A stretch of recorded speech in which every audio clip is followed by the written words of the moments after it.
जय हिंद साथियों। Welcome to next level coach.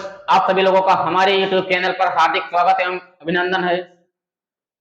आइए आज हम कंप्यूटर की श्रृंखला में बात करेंगे जनरेशन ऑफ कंप्यूटर, कंप्यूटर की पीढ़ियों के बारे में चर्चा करेंगे। और इससे पहले basic structure of computer end devices के बारे में या एंड हिस्ट्री ऑफ कंप्यूटर के बारे में पहले चर्चा की जा चुकी है। जिन लोगों ने ये वीडियोस नहीं देखी वो पहले वीडियोस देख सकते हैं। तो आइए आज हम बात करने जा रहे हैं जनरेशन ऑफ कंप्यूटर, कंप्यूटर की पीढ़ियों के बारे में। तो जनरेशन में होता क्या है ये देखेंगे, ये जानेंगे कि जनरेशन में क्या होता है। कंप्यूटर की बेसिक अगर बात की जाए पीढ़ियों की, तो पीढ़ियों में, कंप्यूटर की पीढ़ियों में अगर हम अपने जैसे ह्यूमंस अपनी बात की जाए तो पीढ़ियों में क्या अंतर आता है, नजर आता है। तो आइए देखते हैं। सबसे पहले हम लिख लेते हैं जनरेशन ऑफ कंप्यूटर।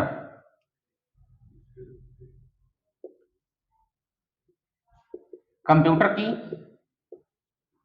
पीढ़ियां, जनरेशन ऑफ कंप्यूटर, कंप्यूटर की पीढ़ियों की हम बात करेंगे। तो बात की जाती है कि पीढ़ियों में होता क्या है, आखिर क्या अंतर आता है पीढ़ियों में। तो जैसे हम देखते हैं आज से पहले काफी लोग, जैसे मोबाइल की आज बात की जाए, आप लोग यूट्यूब पर ऑनलाइन पढ़ रहे हैं, तो इससे पहले क्या होता था, हम मोबाइल नहीं थे, कंप्यूटर वगैरह इतनी फैसिलिटी नहीं थी, या लोगों के पहनने का, खाने का, रहने का तरीका कैसा था, अलग था। और अब तब की तुलना में बात की जाए तो रहने का, खाने का और उनका व्यवहार जो है वो बदल गया। तो बदल गया, एक दिन में नहीं बदला, काफी समय लगा बदलने में। तो हम कहते हैं जैसे हमारे पूर्वज रहे, उनकी पीढ़ी रही, फिर हम जो लोग हैं, हमारी पीढ़ी और आने वाली पीढ़ी। तो देखते हैं हम अपने पूर्वजों की पीढ़ी में देखेंगे तो वहां पर उनके खान पीन, रहन सहन, ये सारी चीजें बहुत अलग तरीके थी। और वर्तमान में अगर बात की जाए तो अलग तरीके से काफी ज्यादा बदलाव आया, और आने वाली पीढ़ी में भी काफी ज्यादा बदलाव आएगा। उसी तरीके से बात की जाए तो कंप्यूटर में, तो कंप्यूटर में क्या होगा, कंप्यूटर की पीढ़ियों में क्या होगा कि सेम प्रोसेस में, कि यहां पर भी आपको क्या मिलेगा, देखने को बदलाव मिलेगा। बदलाव में क्या मिलेगा, कुछ विकास होगा, कुछ नया इंप्लीमेंट किया जाएगा, उसमें नया कुछ इंक्लूड किया जाएगा। और एक लगभग निश्चित समय तक देखेंगे तो वहां पर सेम प्रोसेस रहेगा, लेकिन उसके बाद कुछ नया, जैसे वहां पर कुछ इनोवेशन होता है, और उसके बाद first step and second step में देखेंगे तो काफी ज्यादा डिफरेंस आ रहा, तो हम उसको अगली जनरेशन मान लेंगे। जैसे पहले हम लोग मोबाइल से कीपैड मोबाइल का यूज करते थे, कीपैड मोबाइल के बाद अब हम टच पे आ गए।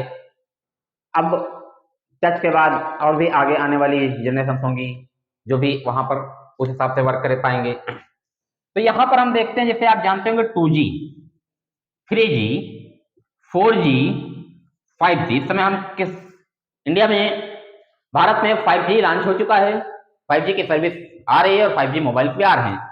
तो 2G की बात की जाए, 3G की बात की जाए, 4G की बात की जाए या 5G की बात की जाए, जी का मतलब क्या हो जाएगा, जनरेशन। मतलब कंप्यूटर नेटवर्क की कौन सी पीढ़ी है, कंप्यूटर नेटवर्क की दूसरी पीढ़ी। और 3G का मतलब कंप्यूटर नेटवर्क की थर्ड जनरेशन। फिर 4G आया, हम सभी लोग 4G चला रहे हैं, काफी लोग अभी भी 4G चला रहे हैं, अब 5G चलाने लगे हैं।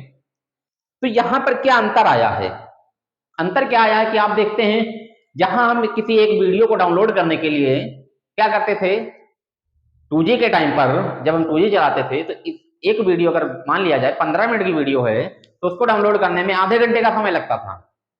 और उसी वीडियो को 3G में, जब 3G आया तो आधे घंटे के जगह पर 20 मिनट का समय लगने लगा, मान लिया जाए अगर। फिर जहां 15 मिनट, आधे 30 मिनट का समय लगता था 2G में, वही 3G में 20 मिनट का समय लगा। 4G आया, वही वीडियो कितने समय में, 10 मिनट में हो जाती है। और अब 5G की बात की जाए तो वही वीडियो हमारी 2 मिनट में ही हो सकती है। तो यहां पर क्या हुआ, एक यहां पर देखेंगे क्या हुआ है, यहां पर डेवलपमेंट हुआ है, विकास हुआ है, ग्रोथ हुआ है, डेवलपमेंट हुआ, विकास हुआ, समृद्धि भी, ग्रोथ हुआ। और ये एक दिन में नहीं हुआ, ये क्रमानुसार विकास है। मतलब कि अगर हम बात करें तो 2G, 3G, 4G, 5G, 6G, 7G, इस तरीके से। तो देखेंगे जो ये विकास हुआ है, ये एक सीक्वेंस, क्रम के अनुसार हुआ। उसी प्रकार से कंप्यूटर में भी क्रमानुसार विकास हुआ है, पीढ़ियों में जो भी डेवलपमेंट हुआ है। तो उसमें पहले के कंप्यूटर जैसे रहे, उनके कार्य करने की क्षमता की बात की जाए, उनकी वर्किंग स्पीड की बात की जाए, कैपेसिटी की बात की जाए, कैसे काम करते थे, किस तरीके के कंप्यूटर थे, आकार कैसा था। फिर उसके बाद क्या हुआ, अगली पीढ़ी आई और अगली पीढ़ी में उनके काम करने की क्षमता, उसमें लगाई जाने वाली जो मेन पार्ट हो गए उसमें परिवर्तन आया। तो आइए हम इसके बारे में देखते हैं। तो बेसिकली कंप्यूटर की जनरेशन के बारे में हम देखेंगे 5 टाइप्स की जनरेशन को हम डिस्कस करेंगे। जिसमें फर्स्ट जनरेशन की बात की जाए, फर्स्ट जनरेशन ऑफ कंप्यूटर, इसका टाइम ड्यूरेशन क्या माना जाता है, तो फर्स्ट जनरेशन ऑफ कंप्यूटर, इसमें आप लोग ध्यान रखिएगा कि लगभग 1945 से लेकर के 1956 तक का समय जो माना जाता है, ये लगभग पहली पीढ़ी फर्स्ट जनरेशन का समय माना जाता है। ये एक अपवाद है, ये आपको अलग अलग पुस्तकों में, अलग अलग किताबों में, अलग या इंटरनेट पर किसी भी माध्यम से अगर आप देखेंगे तो लगभग अप्रॉक्स 40-45 के आसपास का होना चाहिए, और इधर 55-60 के आसपास का होना चाहिए, 55-50 के आसपास का होना चाहिए। ये एक अपवाद है, आपको हर किताबों में अलग अलग प्रकार का मिल सकता है, कहीं पर 42 हो सकता है, 43 हो सकता है, इधर 55, 56, 53, 50 कुछ भी हो सकता है। तो अप्रोक्सीमेटली याद रखेंगे लगभग 40-45 के आसपास से लेकर के 55-50 तक का ध्यान रखेंगे, ये एक अपवाद है। मेन पॉइंट हमारा क्या रहेगा इस जनरेशन को जानने में, जहां से कॉम्पिटिटिव एग्जाम्स में या ट्रिपल सी एग्जाम या और भी कंप्यूटर से रिलेटेड जो भी पॉइंट्स होते हैं उसमें जहां से क्वेश्चंस आते हैं उसको हम डिस्कस करेंगे, वहां पर पॉइंट पर ज्यादा ध्यान देंगे। तो आइए पहली बात करते हैं कि इसमें मेन पार्ट क्या था हमारा पहली पीढ़ी में। तो ये होगा ये कि लगभग सन 1945 से लेकर के और 1956 के बीच में, 1945 से लेकर के 1956 के बीच में जितने भी कंप्यूटर बनाए गए थे तो उनको कहा गया कि ये किस पीढ़ी के कंप्यूटर हैं, ये हमारे पहली पीढ़ी के कंप्यूटर हैं। तो इसमें क्या चीज ध्यान रखेंगे कि 1945 से लेकर के 1956 के बीच में जितने भी कंप्यूटर बनाए गए लगभग माना गया कि ये हमारी पहली पीढ़ी के कंप्यूटर हैं। इस पीढ़ी में डिवाइस कौन से इस्तेमाल की गई, तो इस पीढ़ी में चीफ कंपोनेंट या कह सकते हैं डिवाइस, चीफ कंपोनेंट और डिवाइस कौन सी थी, वैक्यूम ट्यूब डिवाइस का इस्तेमाल किया गया। किसका इस्तेमाल किया गया, वैक्यूम ट्यूब डिवाइस का इस्तेमाल किया गया। तो पहली पीढ़ी में किस डिवाइस का इस्तेमाल किया गया, क्वेश्चन ये आता है किसी भी एग्जाम में, तो आपको ऑप्शन लगाना होगा वैक्यूम ट्यूब डिवाइस का इस्तेमाल किया गया है। या पूछ लिया जाए कि वैक्यूम ट्यूब डिवाइस का इस्तेमाल किस पीढ़ी में किया गया, तो फर्स्ट जनरेशन में किया गया। दूसरा पॉइंट ध्यान रखेंगे, इस पीढ़ी में कंप्यूटर में भाषा कौन सी इस्तेमाल की गई, मशीन लेवल लैंग्वेज, किस लैंग्वेज का इस्तेमाल किया गया था, तो इसमें मशीनी भाषा का इस्तेमाल किया जाता था, किया गया। लैंग्वेज 3 टाइप्स की आप जानेंगे, अभी आगे हम बात करेंगे। बेसिकली हम जान लेते हैं जैसे मशीन लेवल लैंग्वेज, जिसको लो लेवल लैंग्वेज कहा जाता है, असेंबली लेवल लैंग्वेज और हाई लेवल लैंग्वेज, ये 3 टाइप्स की लैंग्वेज। तो इसमें कौन सी लैंग्वेज का इस्तेमाल किया गया, इसमें मशीन लेवल लैंग्वेज का इस्तेमाल इसमें किया गया। तो जैसे क्वेश्चन पूछा जा सकता है कि पहली पीढ़ी में निर्मित कंप्यूटर में किस भाषा का इस्तेमाल किया गया, तो मशीन लेवल लैंग्वेज का आपको ऑप्शन लगाना होगा। डिवाइस कौन सी पूछी जा सकती है, तो डिवाइस कौन सी होगी, वैक्यूम ट्यूब डिवाइस का इस्तेमाल किया गया। इसमें और क्या ध्यान रखेंगे, ये कंप्यूटर साइज की अगर बात की जाए तो इनका साइज कैसा था, ये बिग साइज, काफी बड़े आकार में ये कंप्यूटर बने होते थे। इसमें से एक पॉइंट और ध्यान रखिएगा जो क्वेश्चन पूछा जाता है, इसी पीढ़ी में ENIAC इनियक, ENIAC इनियक, ये क्या था, it's first digital computer of the world,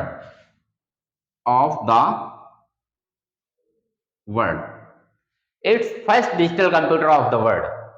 यह दुनिया का पहला डिजिटल कंप्यूटर था जो वर्ष 1946 में लगभग वर्ष 1946 में पहली पीढ़ी में खोजा गया, जिसका नाम क्या था, जिसका नाम था ENIAC। ENIAC का फुल फॉर्म आप लोग लिखना चाहें तो लिख सकते हैं, electronic numeric integrated automatic computer, electronic numeric integrated automatic computer, it's first digital computer of the world. यह दुनिया का पहला डिजिटल कंप्यूटर था जो वर्ष 1946 में पहली पीढ़ी में खोजा गया।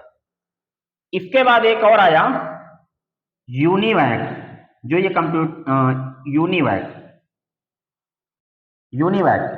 यूनिवर्सल ऑटोमेटिक कंप्यूटर, यूनिवैक का फुल फॉर्म हो जाएगा यूनिवर्सल ऑटोमेटिक कंप्यूटर। इसका फुल फॉर्म कॉम्पिटिटिव एग्जाम्स वगैरह में या ट्रिपल सी के एग्जाम्स में पूछा जाता है कि यूनिवैक स्टैंड फॉर, ऑप्शन में होगा यूनिवर्सल ऑटोमेटिक कंप्यूटर और भी 2-3 टाइप्स के दिए गए होंगे। तो इसमें से फर्स्ट जनरेशन में हमको ध्यान रखना होगा कि फर्स्ट जनरेशन में लगभग टाइम ड्यूरेशन अप्रोक्सीमेटली याद रखेंगे। किस डिवाइस का इस्तेमाल किया गया, तो डिवाइस मोस्ट इंपॉर्टेंट है, आपके क्वेश्चन में यही पूछा जाता है, या फिर ये ENIAC के बारे में पूछा जा सकता है। तो पहली पीढ़ी में वैक्यूम ट्यूब डिवाइस का इस्तेमाल किया गया, इसमें मशीनी भाषा का इस्तेमाल किया गया। और क्या ध्यान रखेंगे कि ENIAC it's first digital computer of the world, या दुनिया का पहला डिजिटल कंप्यूटर था जिसको वर्ष 1946 में खोजा गया। उसके बाद क्या हो जाएगा, यूनिवैक उसके बाद आया यूनिवर्सल ऑटोमेटिक कंप्यूटर। तो हमारा इतना हो जाएगा फर्स्ट जनरेशन के बारे में। अब जिसको नोट करना है 2 मिनट में नोट भी कर सकता है।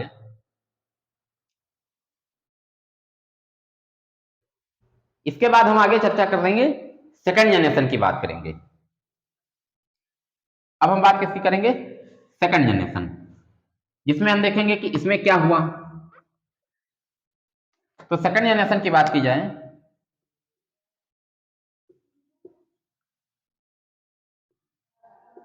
इसमें लगभग 1900, हम टाइम ड्यूरेशन की बात की जाए 56 से लेकर के लगभग 1963 के आसपास का जो समय माना गया है वो सेकंड जनरेशन का समय लगभग माना गया कि इस समय के दौरान जितने भी कंप्यूटर बनाए गए वो हमारे सेकंड जनरेशन के कंप्यूटर हैं।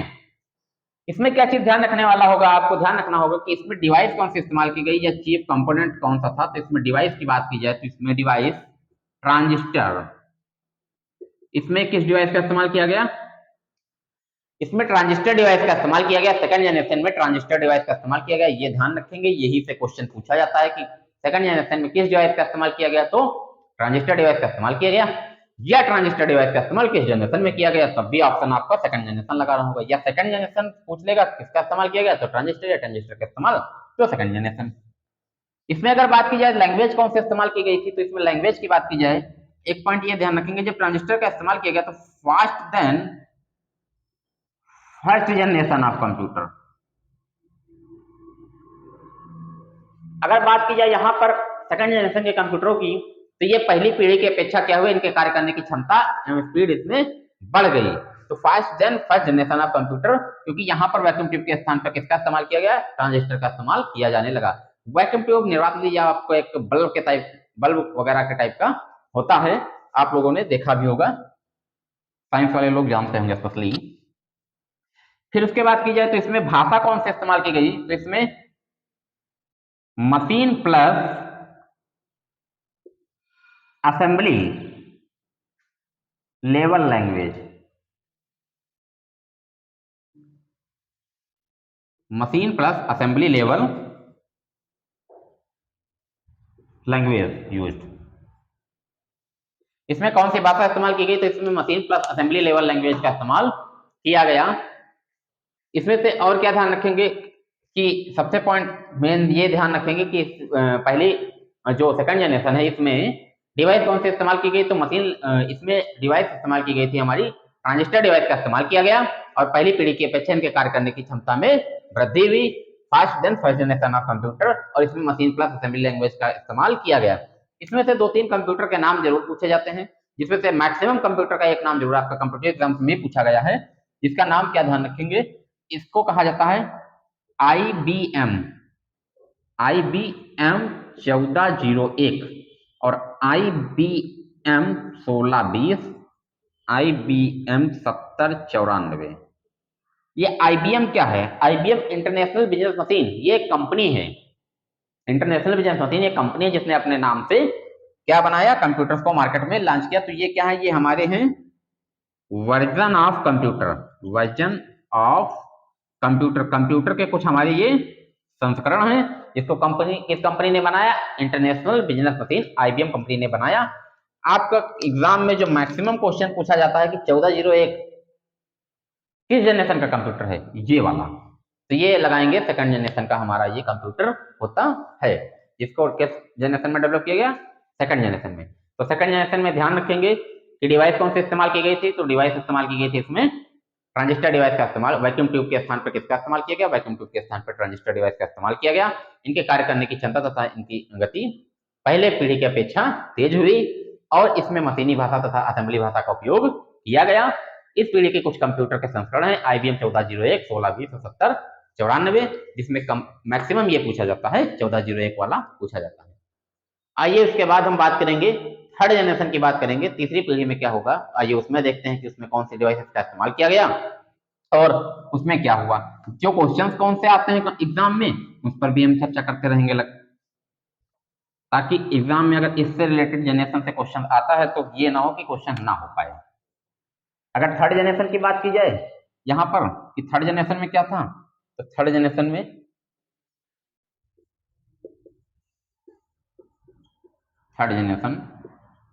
इसका समय लगभग 1964 से लेकर के 1971 के आसपास का समय जो माना गया है, इसको कहा गया कि ये थर्ड जनरेशन का समय है। मतलब लगभग 1964 से लेकर के 71 के आसपास जितने भी कंप्यूटर बनाए गए ये हमारे थर्ड जनरेशन में बनाए गए। इसमें से जो पॉइंट ध्यान रखने वाला आपका कौन सा होगा, इसमें से पॉइंट सबसे ज्यादा इंपॉर्टेंट ध्यान रखने वाला, इसमें डिवाइस कौन सी इस्तेमाल की गई, तो डिवाइस इसमें आईसी, डिवाइस कौन सी इस्तेमाल की गई थी, आईसी का इस्तेमाल किया गया। इसका full form integrated circuit, integrated circuit, integrated circuit किस डिवाइस का इस्तेमाल किया गया, तो इंटीग्रेटेड सर्किट डिवाइस का इस्तेमाल किया गया।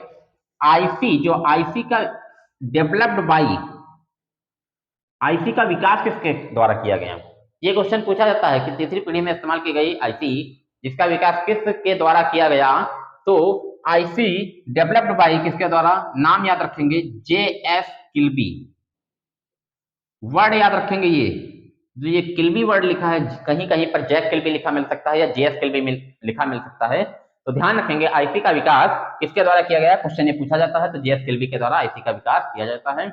और आईसी किसकी बनी होती है, आईसी मेड विद, आईसी किसकी बनी होती है, सिलिकॉन की बनी होती है। आईसी किसकी बनी होती है, सिलिकॉन की बनी होती है। सिलिकॉन की घाटी किसे कहा जाता है, तो बेंगलुरु को सिलिकॉन की घाटी कहा जाता है। तो इतना ये थर्ड जनरेशन में ध्यान रखेंगे।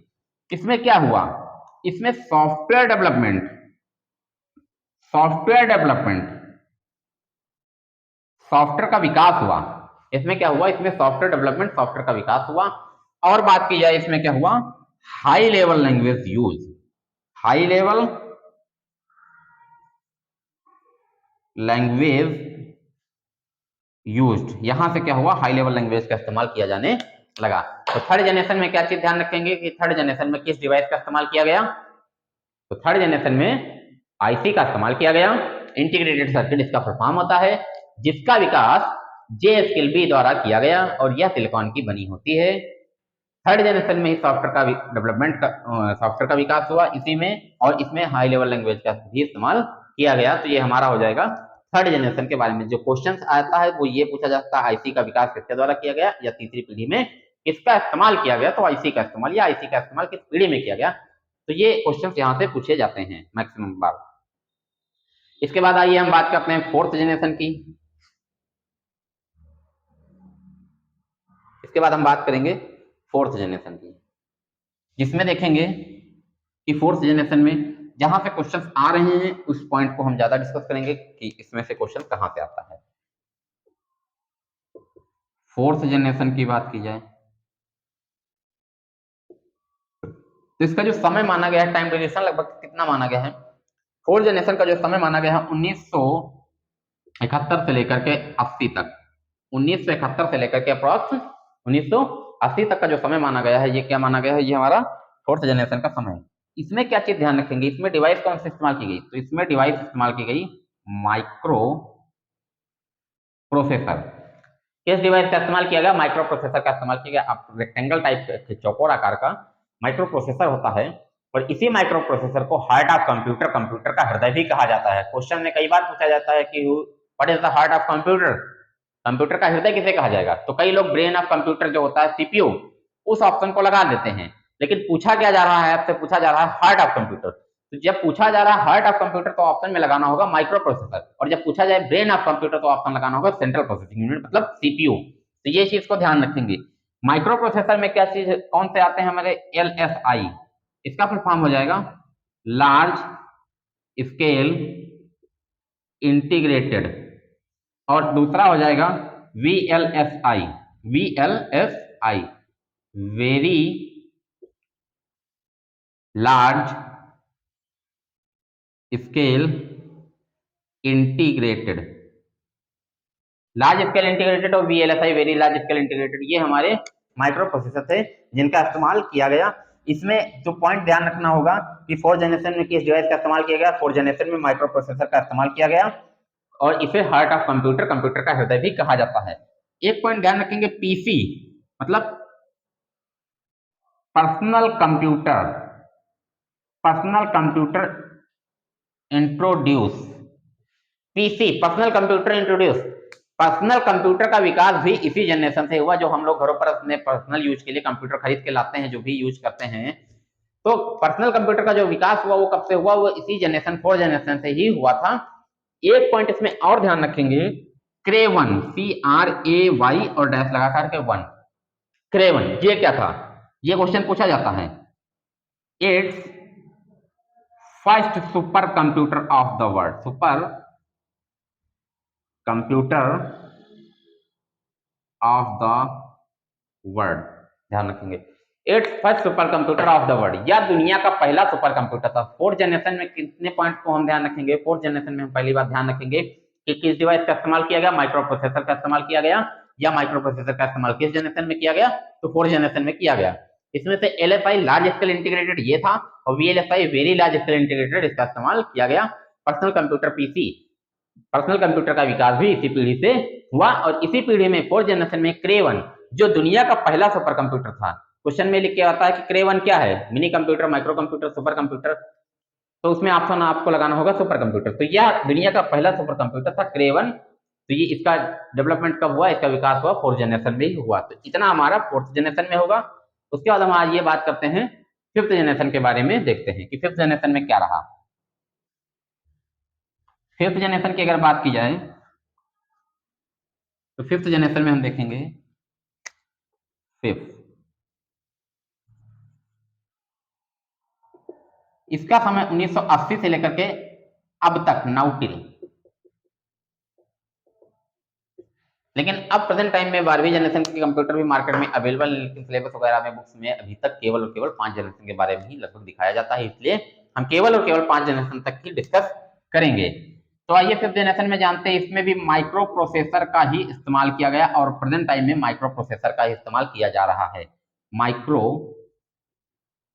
प्रोसेसर ये कौन सा था, ये ULSI, ultra large scale integrated, ultra large scale integrated micro processor का इस्तेमाल किया गया। इसमें एक पॉइंट और ध्यान रखेंगे, AI मतलब आर्टिफिशियल इंटेलिजेंस, आर्टिफिशियल इंटेलिजेंस, कृत्रिम बुद्धिमत्ता, आर्टिफिशियल इंटेलिजेंस, इसको क्या कह सकते हैं, इसको कह सकते हैं कृत्रिम बुद्धिमत्ता, आर्टिफिशियल इंटेलिजेंस, कृत्रिम बुद्धिमत्ता। इसका मतलब क्या हो जाएगा कि computer think like as a human, computer जो मशीन है वो हमारी मशीन क्या हमारी तरह, मनुष्य की तरह सोच सके। तो 5th जनरेशन में क्या ध्यान रखेंगे, micro processor ultra large scale integrated, इसका इस्तेमाल किया गया। इसी जनरेशन में 5th जनरेशन में ही AI आर्टिफिशियल इंटेलिजेंस, जिसका डेवलपमेंट हुआ, विकास हुआ। आर्टिफिशियल इंटेलिजेंस का मतलब कृत्रिम बुद्धिमत्ता, तो इसको हम क्या कह सकते हैं, computer think like as human, computer